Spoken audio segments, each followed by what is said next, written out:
తెలంగాణ అసెంబ్లీలో ఆమోదం పొందిన 42% బీసీ రిజర్వేషన్ బిల్లును పార్లమెంట్లో కూడా ఆమోదింపజేసే విధంగా కూడా కాంగ్రెస్ ఎంపీలు చర్యలు తీసుకున్నారు. దానిలో భాగంగా 3 రోజుల పాటు వాయిదా తీర్మానాలు నోటీసులు ఇచ్చారు. ఈరోజు పార్లమెంట్లో లోక్సభలో వాయిదా తీర్మానం నోటీసు ఇచ్చారు. అంటే చర్చ జరగకుండానే లోక్సభ వాయిదా పడింది. దీనిపై మనతో మాట్లాడేందుకు చామల కిరణ్ కుమార్ రెడ్డి ఉన్నారు. వారిని మరింత సమాచారం తెలుసుకున్నారు. చామల గారు, ఇటు తెలంగాణ అసెంబ్లీలో బిల్లు ఆమోదం పొందింది, ఇటు పార్లమెంట్లో కూడా ఆమోదింపజేసేందుకు మీరు ప్రయత్నాలు చేస్తున్నారు. ఈరోజు మీరు వాయిదా తీర్మానం నోటీసు ఇచ్చారు. అసలు ఏం జరిగింది?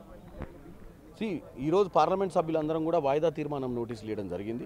ముఖ్యంగా ఓబీసీ 42% రిజర్వేషన్లు ఏదైతే తెలంగాణలో అసెంబ్లీలో అలాగే తర్వాత క్యాబినెట్లో ఆమోదం పొంది ఆర్డినెన్స్ కోసం గవర్నర్ దగ్గర ఉంది. గవర్నర్ గారు ప్రెసిడెంట్ ఆఫ్ ఇండియా దగ్గర అప్రూవల్ కోసం వచ్చింది కాబట్టి సెంట్రల్ గవర్నమెంట్ దీనికి మద్దతు ఇవ్వాలి, ప్రెసిడెంట్ గారు కూడా దీన్ని అప్రూవ్ చేయాలన్న ఉద్దేశంతో ఈరోజు అడ్జర్న్మెంట్ మోషన్ ఇయ్యారు. అడ్జర్న్మెంట్ మోషన్ నెక్స్ట్ 2 days కూడా ఇస్తాం.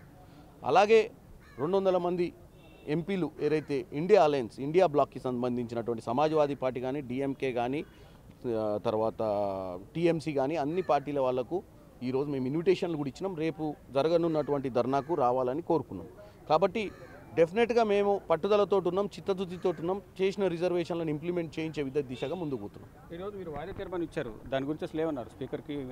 స్పీకర్ ఛాన్సే లేకుండా, ఎందుకంటే ఎలక్షన్ కమిషన్ మీద స్పెషల్ ఇంటెన్సివ్ రివిజన్ మీద ఆల్రెడీ గత వారం రోజులుగా మేము చర్చ జరగాలని ఓటు నమోదు బీహార్లో ఒక కార్యక్రమం తీసుకొని చాలామంది ఓటర్లను డిలీట్ చేసే ప్రక్రియ చేస్తున్నారు. మళ్ళీ ఎలక్షన్లు గెలవాలన్న ఒక దురుద్దేశంతో బీజేపీ ఎలక్షన్ కమిషన్ ఏదైతే వాళ్ళ సొంత కార్యకర్తలాగా వాడుకునే ప్రయత్నం చేస్తుందో దాని మీద మేము వారం 10 రోజుల నుంచి తీవ్రమైనటువంటి కార్యక్రమాలు తీసుకుంటున్నాం. కాబట్టి ఈరోజు ఇది చర్చకు రాకముందే హౌస్ అడ్జర్న్ కావడం జరిగింది. మళ్ళీ రేపు ప్రయత్నం చేస్తాం. విద్యా ఉపాధి కోసం మీరు రిజర్వేషన్ కల్పించాలని చెప్పి మీరు వాయిదా తీర్మానం ఇచ్చారు. ఇటు కవిత కూడా నిన్న ఇందిరా పార్క్ ధర్నా చేపట్టారు. దీనిపై కవిత గారికి ఈ యొక్క కార్యక్రమానికి సంబంధం లేదు. ఫిబ్రవరి 24 మొదలు పెట్టినాం మేము. కవిత గారు అప్పుడు ఎక్కడుందో కూడా ఆమెకు తెలియదు. ఇప్పుడు ఏదో రాజకీయ లబ్ధి కోసం రాజకీయాలలో ఆమెకు కనుమరుగే పరిస్థితి కనపడుతుంది. వాళ్ళ సొంత పార్టీ ఆమెను పట్టించుకునే పరిస్థితి లేదు. కాబట్టి ఈ ఓబీసీ అనే ఒక సబ్జెక్ట్ని తీసుకొని ప్రజలలో నాయకురాలుగా ఎదగాలన్న పిచ్చి ఆలోచన పెట్టుకుంది. తప్పులేదు. ఆమె కూడా రేపు ధర్నాకు వస్తా అంటే ఆహ్వానిస్తున్నాం. రేపు ఢిల్లీ జంతర్ మంతర్కు మాతో పాటు వచ్చి రేపు 42% రిజర్వేషన్ కోసం ఈ ఢిల్లీ వేదికగా మేము చేసేదానికి కవిత గారిని కూడా మేము ఆహ్వానిస్తున్నాం. ఎందుకంటే ఇక్కడ ఏ పార్టీలకు అతీతంగా మేము జంతర్ మంతర్లో చేస్తున్నాం. ఇండియా కూటమిలో ఉన్నటువంటి అందరిని పిలిచినప్పుడు కవిత గారు ఒక్కలే 72 గంటలు చేసి క్రెడిట్ సంపాదించుకోవాల్సిన అవసరం లేదు. ఆమె కూడా దీంట్లో భాగస్వామ్యం తీసుకోవచ్చు. ఎందుకంటే మనకు రాజకీయం చేయాల్సిన పని లేదు.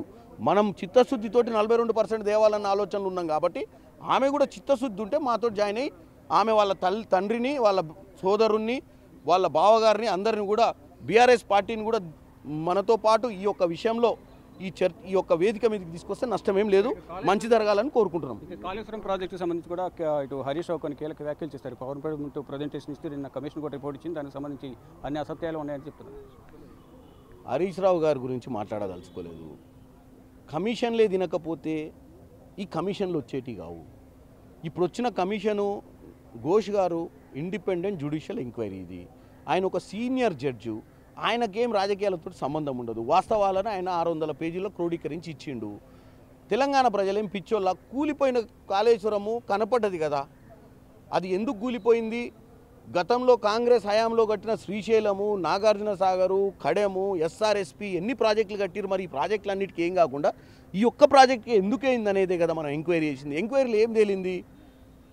మోక్షగుండ విశ్వేశ్వరయ్య మళ్ళీ పుట్టినట్టు కేసీఆర్ ఆలోచించి ఆయనే డిజైన్లు చేసి, ఆయనే ప్రాజెక్ట్ చేసి, ఆయనే అత్యంత ఫాస్ట్గా చేసి పేద అవార్డు పొందుదామన్న పిచ్చి ఆలోచనతో ఇష్టానుసారంగా దాన్ని ఎక్స్క్లేషన్ చేసి 38,500 కోట్ల ప్రాజెక్ట్ని 1,10,000 కోట్లకు తెలంగాణ సొమ్మును దోచుకోవడమే కాకుండా 84,000 కోట్ల ఆర్థిక రుణాలు హయ్యెస్ట్ ఇంట్రెస్టెడ్ ఎవరయ్యా జాగీరని తెచ్చినవా చర్చ పెట్టకుండా ఇవాళ 8,000 కోట్లు ప్రతి నెల కట్టాల్సిన దౌర్భాగ్య పరిస్థితి తెలంగాణకు వచ్చింది. ఇవన్నీ తెలంగాణ ప్రజలకు కనపడతలేవు అనుకుంటుర్రా? మిగులు రాష్ట్రంగా ఉన్న రాష్ట్రాన్ని అప్పుల రాష్ట్ర కూపిలో దోచినటువంటి ఇటువంటి ప్రాజెక్టులు ఎన్ని చేసిర్రో మీరు. ఇంకా ఇది కనపడ్డది కాళేశ్వరం, ఎందుకంటే అందరి కూలింది కాబట్టి. కూలని జరిగిన ఎన్ని తప్పులో ఆ రోజు ప్రతిపక్షం లేకుండా అసెంబ్లీలో నిర్వీర్యం చేసినావు. ఆ రోజు ఎక్కడ చర్చలు జరగకుండా క్యాబినెట్లు పెట్టే పరిస్థితి లేకుండే. మరి ఇదంతా దోసుకురు కాబట్టి కమిషన్లు వచ్చినాయి. ఇంకెక్కడన్నా కమిషన్లు పడవచ్చు, కమిషన్లు నిలబడకపోవచ్చు. అక్కడ కమిషన్లు మీలాగా బుక్ ఉండకపోవచ్చు. మీరు బుక్కిన కమిషన్లకు ఈ కమిషన్ గ్యారంటీ నిలబడుతుందని తెలియజేస్తున్నాం. ఢిల్లీ వేదికగా బీసీ రిజర్వేషన్ సంబంధించి ధర్నాకు వచ్చాము. 3 రోజుల పాటు ఢిల్లీలో మకాం వేసి ఇటు రేపు ధర్నా చేపడతాము. మరోవైపు ఇటు ఎల్లుండి రాష్ట్రపతి అపాయింట్మెంట్ కోరి అపాయింట్మెంట్కు వెళ్ళిన తర్వాత అపాయింట్మెంట్ ఇచ్చిన తర్వాత ఇటు రాష్ట్రపతిని కలిసి ఇటు బీసీ రిజర్వేషన్ సంబంధించి 3 నెలలుగా తన వద్ద పెండింగ్ ఉన్న ఈ బిల్లుకు ఆమోదం తెలపాలంటూ కూడా వినతిపత్రం సమర్పించనున్నారు. దాంతోపాటు ఇటు అన్ని పార్టీలకు సంబంధించి ఇండియా కూటమి పార్టీలు అందరూ కూడా రేపు జరగబోయే బీసీ రిజర్వేషన్కి సంబంధించిన ధర్నాలో పాల్గొనబోతున్నారంటూ కూడా చామల కిరణ్ కుమార్ రెడ్డి తెలిపారు. దీంతో పాటు కాళేశ్వరం ప్రాజెక్టుకు సంబంధించి వివాదం కొనసాగుతున్న నేపథ్యంలో ఇటు కమిషన్లకు కక్కుర్తుపడి తక్కువ వ్యయంతో అయిపోయే ఈ ప్రాజెక్టును ఎక్కువ ఖర్చు పెట్టి నిర్మాణం చేపట్టారు. అప్పుడు ఆ సమయంలో బీఆర్ఎస్ ప్రభుత్వం సమయంలోనే అది డ్యామేజ్ అయింది, అప్పుడే కూలిపోయింది. కానీ ఇప్పుడు అనవసరమైన ఆరోపణలు మళ్ళీ తిరిగి కాంగ్రెస్ పైన చేస్తున్నారంటూ కూడా చామల కిరణ్ కుమార్ రెడ్డి బిగ్ టీవీతో మాట్లాడుతూ తెలిపారు. కెమెరామెన్ కన్నయ్య కుమార్తో శివ బిగ్ టీవీ, న్యూఢిల్లీ.